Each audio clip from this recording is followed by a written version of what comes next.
All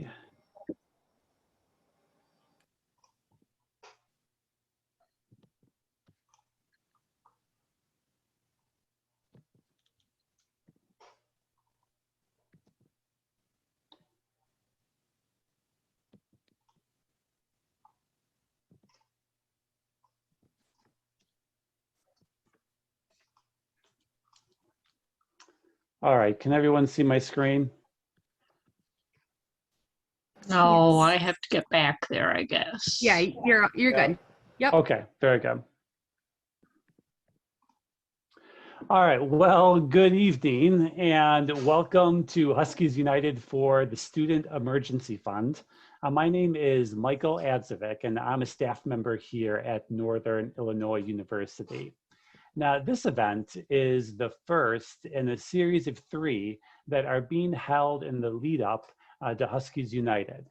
Huskies United will begin at 4:25 p.m. on June 23rd and last for 1,895 minutes with the goal of uniting the NIU family around strategic initiatives of which the Student Emergency Fund is primary.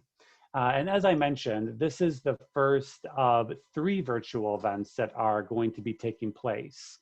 And the goal of each is for attendees to gain a greater understanding of the importance and impact of our Huskies United initiatives by hearing from those who are most closely linked to those initiatives. So tomorrow, we will be hosting Huskies United for Scholarships and the Student Experience. And during this conversation, which will be moderated by the director of the Center for Nonprofit and NGO Studies, Dr. Alicia Shadaman, you'll hear from NIU leaders Dr. Christina Abreu, Dr. Andrea Radastanu, and Ann Hardy as they share about their programs and the impact of scholarships.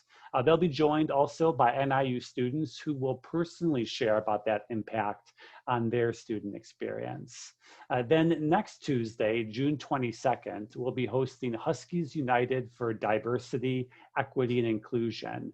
And during this session, you'll hear from NIU's Chief Diversity Officer, Vice President for Diversity, Equity, and Inclusion, and the Interim Chief Human Resources Officer, Dr. Vernice Edgehill-Walden, as she shares about NIU's work in diversity, equity, and inclusion, and paints a vision for these efforts in the future. Dr. Edgehill-Walden will be joined by staff from NIU's Office of Diversity, Equity, and Inclusion, and will be a virtual roundtable style discussion about their efforts and their work. And later on, I'll post a link in the chat where you can register for our other 2 events if you haven't done so already. But tonight's event is focused on the Student Emergency Fund. The Student Emergency Fund was established in April 2020 and has been critical in assisting students impacted by the COVID-19 pandemic. It's provided assistance with needs such as rent, medical expenses, food, utilities, and technology. And it's been awarded to over 3,600 NIU students. The Student Emergency Fund was a chief priority of last year's Huskies United, as we saw many from the NIU family rally around the fund. And one of our highlights was a gift, the generosity of Jerry and Carol Czar, who made a gift of $25,000 during last year's Huskies United. But for this evening, we are grateful to be joined by Kelly Olson, the Assistant Dean of Students at NIU. Kelly's worked firsthand in the creation, administration, and what will be the continuation of the Student Emergency Fund. And before I turn the Zoom over to her, I have just a couple of quick housekeeping items. The first is that we are going to be recording this session. The second is that we ask that you please keep your microphones muted, and you're more than welcome to keep your cameras on during this time. We would encourage that. If you have questions, please put those in the chat, which is located, you can click the chat, it's located in the bottom bar.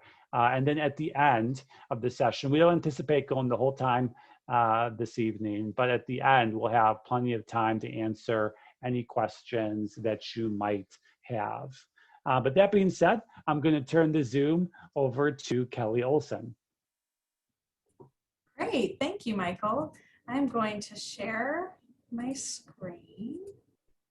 Okay, so I'm excited to be here tonight. As Michael said, I am the Assistant Dean of Students here at NIU, and I've had the pleasure of working with the Student Emergency Fund, and I get the opportunity to talk to you tonight about it. I would like to recognize two of my colleagues who serve as a team with me, Ann Hardy, who's our Director of Scholarships, and Dr. Edgehill Walden, who is our Vice President for Diversity, Equity, and Inclusion. We really serve as a team in the administration of our emergency fund, and so I know there's going to be other opportunities to see both of them this week, and so just wanted to be able to recognize them as well. Okay, now, oops. Okay, there we go.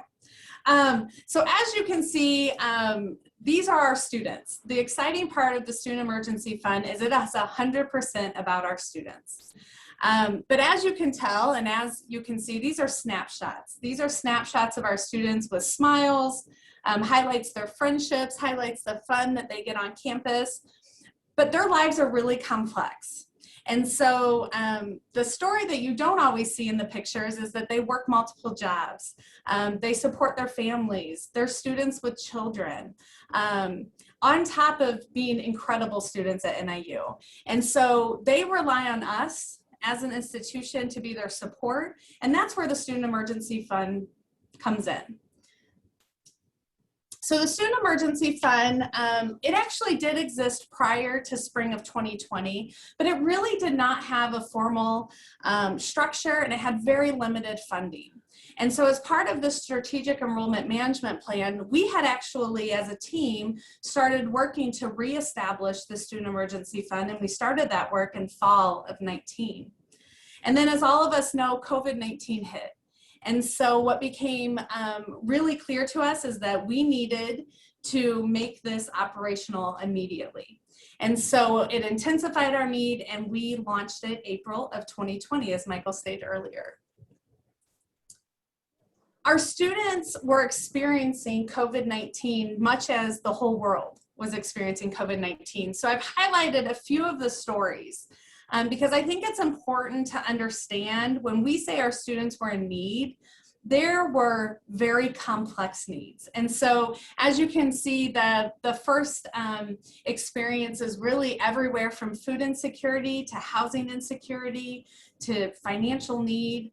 The second story really highlights our students that had dependents and have dependents. And so when COVID hit, there was a need for them to step in and serve their families differently. And so through this, the Student Emergency Fund provides us the opportunity to really get to know our students at a deeper level. And so as we started hearing these experiences, this is where it moved into what are the goals for the emergency fund. And so immediate relief was a priority, but it didn't need to just be financial. We needed to connect our students. We needed to be able to provide financial assistance, and that's the part of talking for today. But we also need to connect them to resources and support. And so immediate relief is a goal. Our goal is to limit the barriers. We really stepped in to make the emergency fund a simplified and easy application. We wanted to limit the barriers of proof to our students. We didn't want our students to feel like they had to tell us every piece of their story. All they needed to do was tell us they needed help. And with that really came to where we wanted to make sure that we were equity minded throughout all of this. We needed to prioritize the needs of our students regardless of student status, immigration status, financial status. It was all about helping every student that we could. And so that's really where we prioritized degree completion and retention. And so we tried to step in to help students be able to continue. Because as we know with COVID, so many aspects to that was unpredictable. And so what we wanted to do was be able to leverage to a degree also our funding. So we wanted to prioritize for our students, but then that also meant that we needed to leverage what we had available. And so our commitment was to support students and all students. And so as some of you may be aware, institutionally, we received financial assistance, federal funding, but not all of our students are eligible for that. And so that's really where our private dollars helped and our donors helped, and the rally that came together out of last year's Huskies United helped be able to allow us to serve every student. And then it was important we did this as a coordinated approach. And so the Student Emergency Fund, as I mentioned, my partners here on my team, but it really grew beyond that. And this came to communication efforts. It came to really trying to connect with the students all the way from advising where they were at to financial, just to make it a wraparound service. And the really unique piece in our emergency fund is we were able to launch a new center in this. And so the Center for Student Assistance was launched as well in April of 2020, and they became essential in communication for the Student Emergency Fund and resources.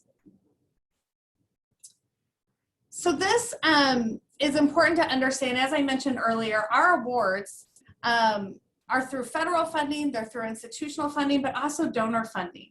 And we need all those three pieces to widely serve our students and to be able to serve them and serve all students.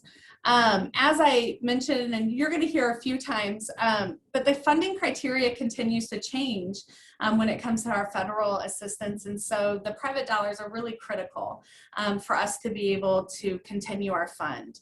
The emergency fund goes directly to students. It is dispersed through either direct deposit or a check. And it really can go towards, and I've listed here, this is kind of a snapshot of all the needs our students have. But it can be really anything that's helping them in life. And so transportation, rent, food, utilities. And I thought it would be important to kind of see, this is a diagram that really shows what our student needs have been.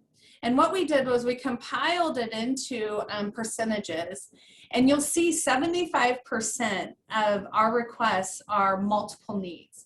And so that means that students couldn't select just one. They still have to fall within those categories, but it means that they need help with rent, they need help with books, they need help with transportation. And so I think that really shows the complexity of their needs. I also included on the side, because I think it's always good to be able to see some kind of our astonishing numbers as we started this, but within the first 24 hours that we launched last April of 2020, we received almost 2,000 applications. In 12 days, we had received 3,800 applications. And so that's where it was, this doesn't need to be just now. We need to have this, and we need to sustain this long term. This is becoming something our students need. And we know that COVID impacted it, but really it's where we need to help our students ongoing. And I'll talk a little bit more about that as we continue. So our total numbers to where we stand today, and I did break them up because for spring of 2020, that was really when COVID first hit. And that's when lots of things were changing, lots of things were happening. And so you'll see a large chunk of money went to a large amount of students. But then this year alone, we have dispersed almost $1 million to 3,600 students. The important piece to keep in mind is that we believe that a student's need may be just a one-time need, but it may be multiple times. And so our numbers do show that students could have received funding more than once. And so what they need to show is that there's a continuing need. And that really paints the picture for us of the needs continue. But even like this past spring, we had students that had never applied before. So to us, that really told us that our students are also, it's all over. It's continuing, but it's also new. And that was kind of exciting to be able to see how many students we can help. Some additional demographic information I wanted to share with you tonight is 54% of our students that have been awarded are first generation students. And these are unique numbers. So as I mentioned, the slide before would show total awards, but these are what would represent our unique, which means our one time. So we're only counting students once. But But you can see where, when I mentioned prior that one of our goals is first degree completion and retention. And so it's exciting to see that 18% of the students we've helped have applied for spring and summer graduation this year. And so that really means that we were able to get them to that mark to get their degree completion, which is really exciting. 54% of our recipients have previous emergency funds. And so that, again, as I mentioned earlier, that really shows where we're really 50-50, where students have received multiple assistance, and then we have a large population that this was their first time ever asking for assistance. About 8% of the students that have received funding, that is the group that were unable to be eligible for federal funding. And so that's really where we utilize our private donations and our private dollars, because we're able to serve, and that population is our international students and our undocumented students. And that directly connects to our mission at NIU. And so it's exciting that through all of our partnership that we've been able to meet our mission as an institution to say, we do serve all students, and here's how we're going to do that. And these are the populations. It's also important, as we've taken and done this work, that we take time to think about the student impact. And I want to share this out as much as I can, because I think it just shows the impact on our students. But I wanted to share some of the comments we've received from students, what our students come back with us to say. You know, it's interesting because through this, not only have we helped them, but as you'll see in the first comment from our student, is that it's reinforced why they're lucky to be a Husky.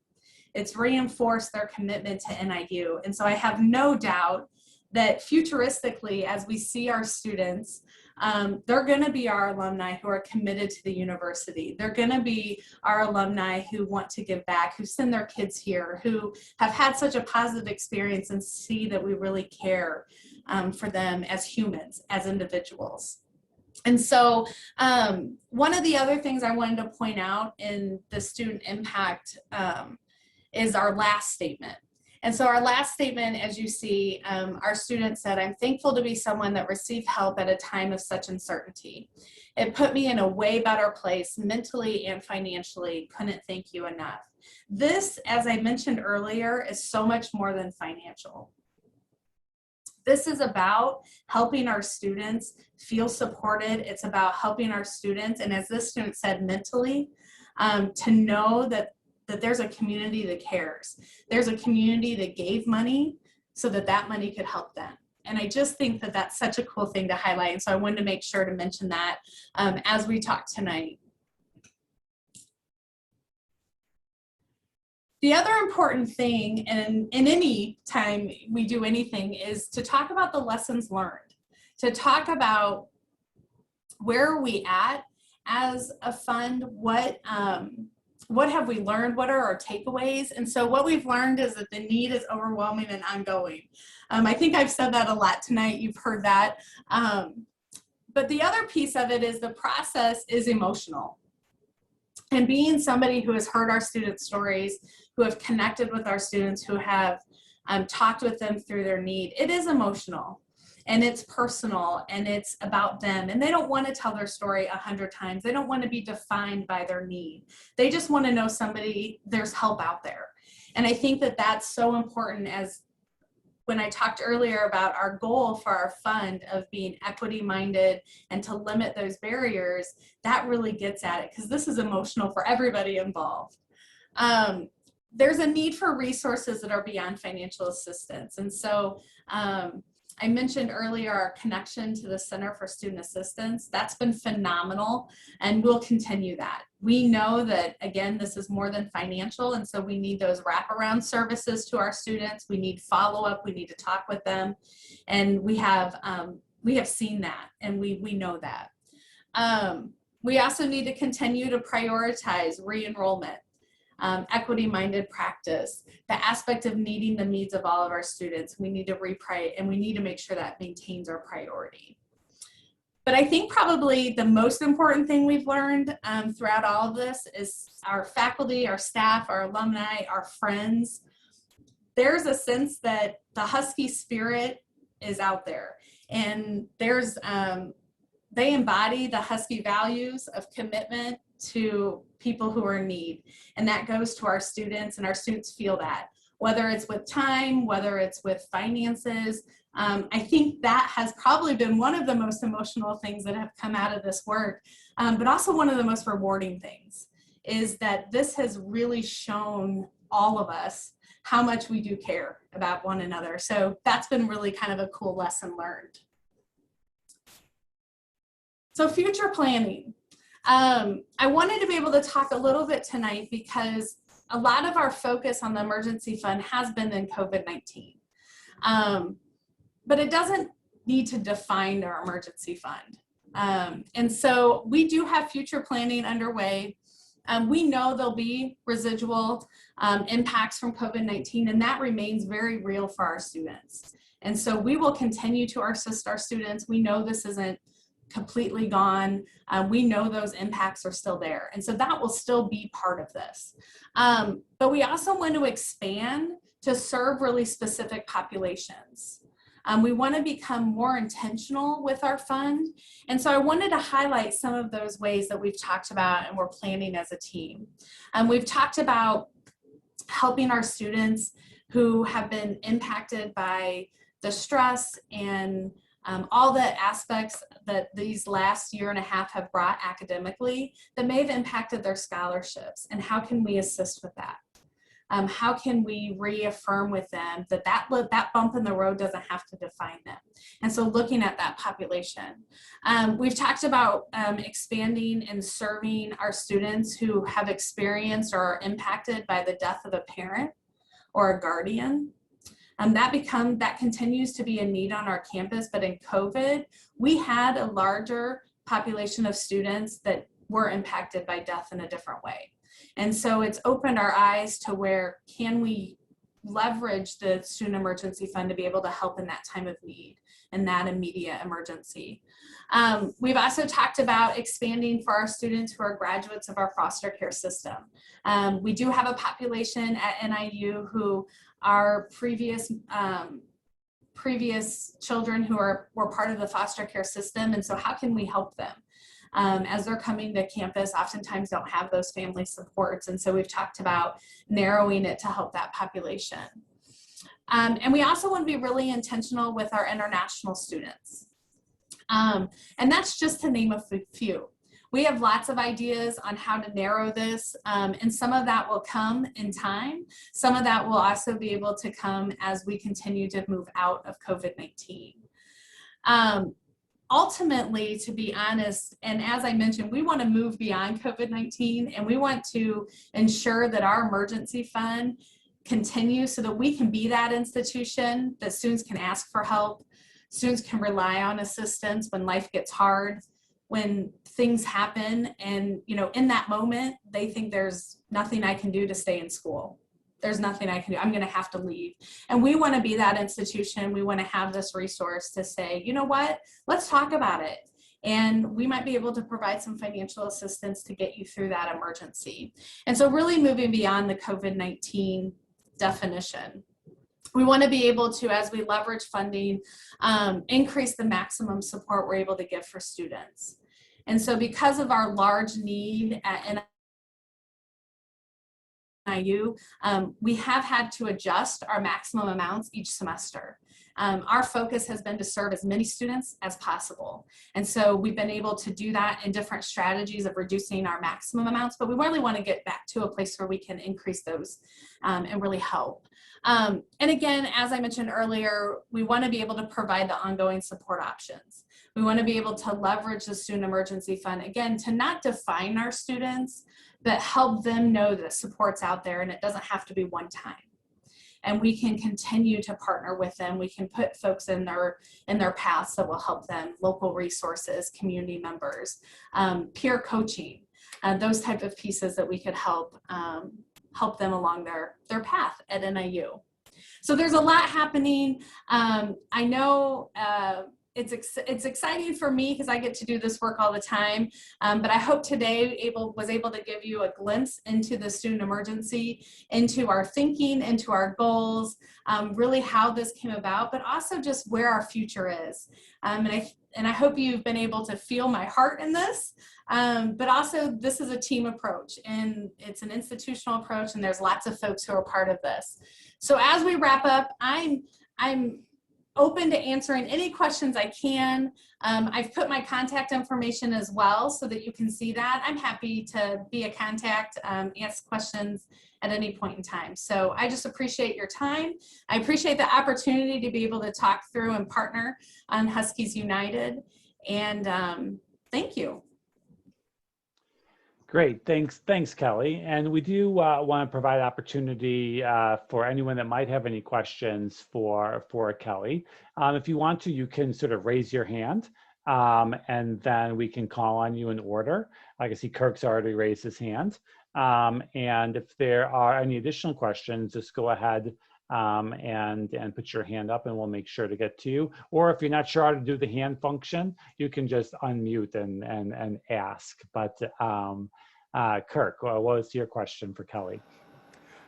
I had a thought, you were talking about additional resources. I was wondering if you guys had talked about maybe helping to increase resources at like the clothing and food pantry, utilizing some of this funding, because I feel like a lot of students, just from hearing different things, have, needed food and stuff. And it seems like that those areas are the best places for them to go.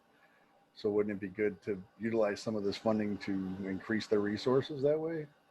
Absolutely. I appreciate that question. And you are touching on two of our resources that we use as kind of this wraparound care for our students. And so we partner with our Husky Food Pantry every chance we can get.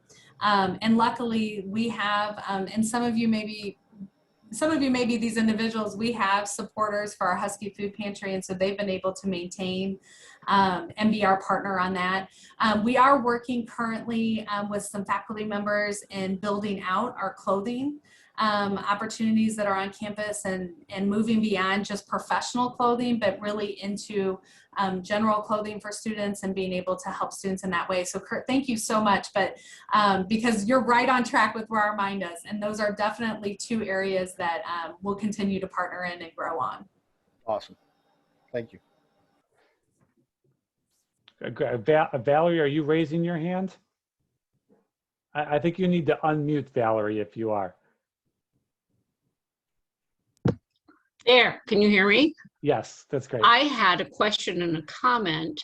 With the volume of requests that you're getting, which is just incredible, I'm sure they don't come in all at once, but what kind of a staff do you have to do the kind of reviewing and analysis and making sure that, their request is in keeping with your guidelines? How do you handle all that? Thank you so much, Valerie. You know what? We couldn't do this without an amazing group of staff. And so we have staff from academic diversity, equity, inclusion, staff from student affairs, and staff from undergraduate studies who serve on our review team. And so as we get applications in, that staff reviews them, categorizes them based on need, and then it goes to myself and Ann Hardy and Dr. Edgehill Walden to do kind of a final review. But we actually, because of our dedicated staff, we're able to really review within typically 48 hours. And so wow. Our turnaround time has been we're trying to do this as quickly as we can. Now, I will say in April of 2020, when we got the 3,800 applications in 12 days. It took a little while, but in most of the time, we're able to review and get funding out within a week.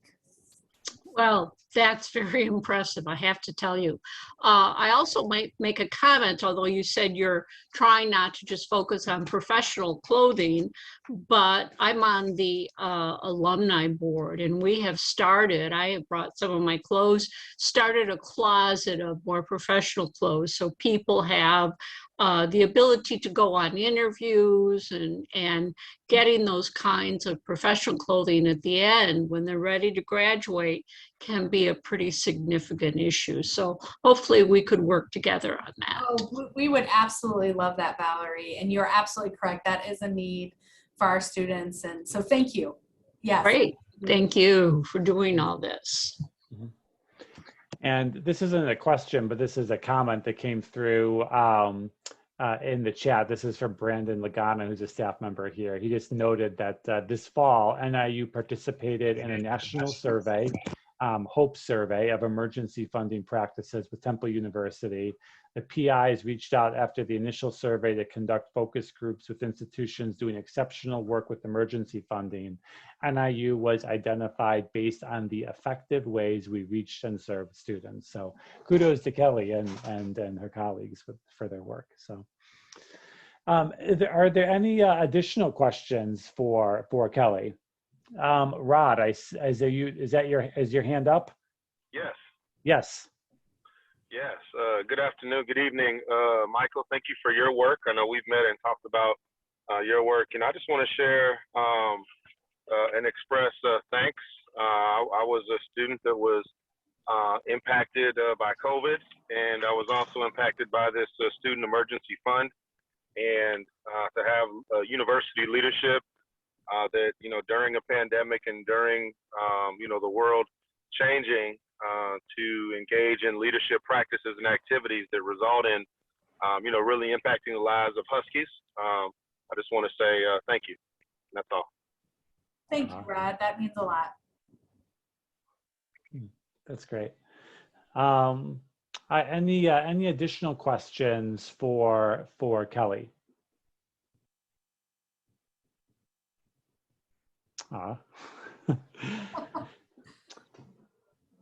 All right, seeing none, I just have a couple things to kind of conclude on. First of all, Kelly, thank you so much for taking the time to share, and about the impact of the Student Emergency Fund. I'm gonna take back screen sharing here for just a couple of minutes. What I wanna do as we close out is do two things.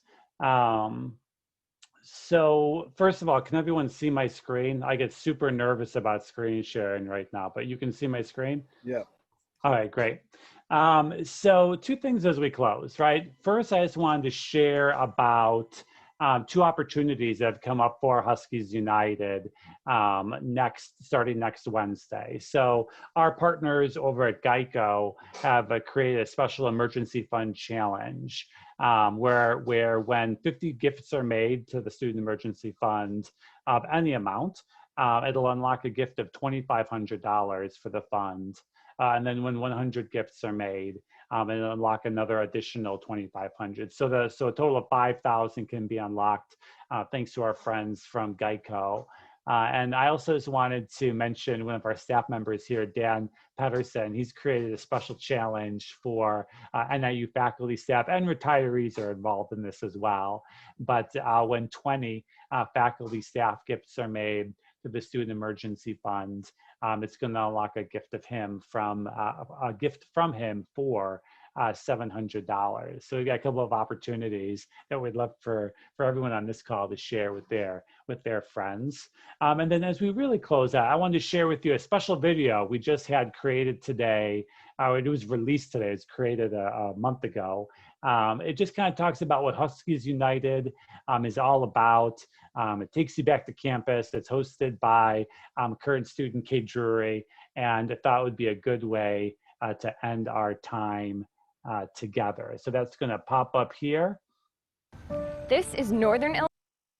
And could everyone hear that like brief little snippet? Yeah, you're good. All right, very good. And here we go. This is Northern Illinois University. For many of you, this is where it all began, where you discovered who you are, what you wanted to do, and what you're capable of.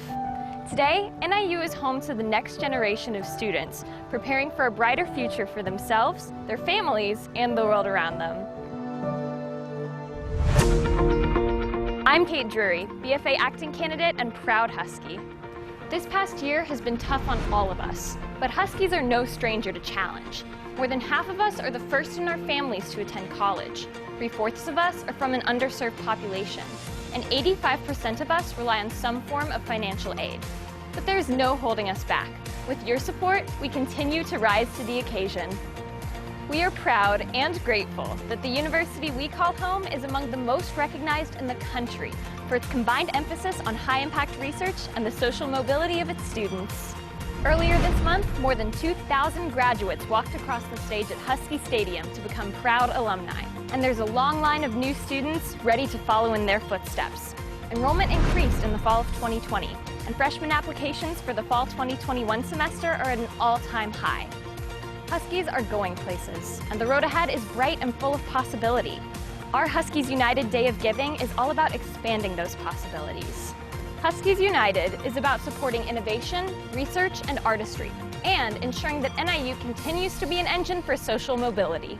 Donations will provide scholarships to ensure access for students from all walks of life, including those that wouldn't be here without scholarship support. Students like me.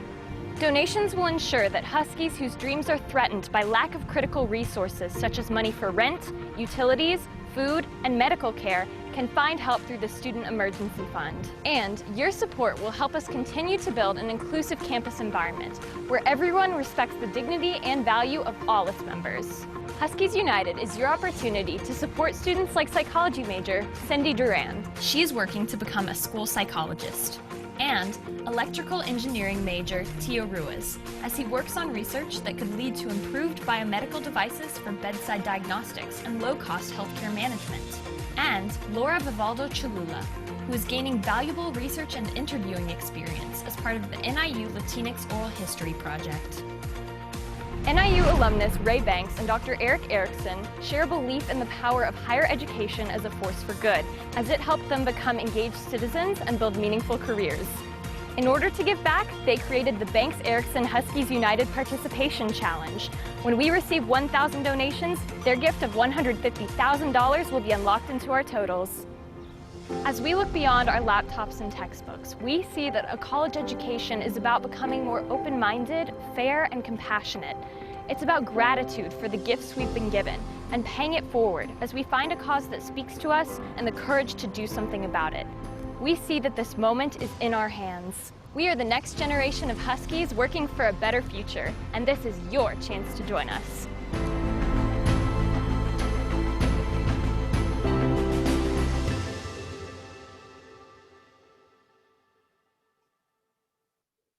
All right, so with that, we'll close. We'll close our first of 3 sessions let's make sure the chat. So we will close our first of 3 sessions in our Huskies United Speaker Series. I just put a link in the chat. If you haven't already, we'd encourage you to register for our event tomorrow. And thanks, Matthew. As well as our event on Thursday. But other than that, I hope that you all have a great night and go Huskies.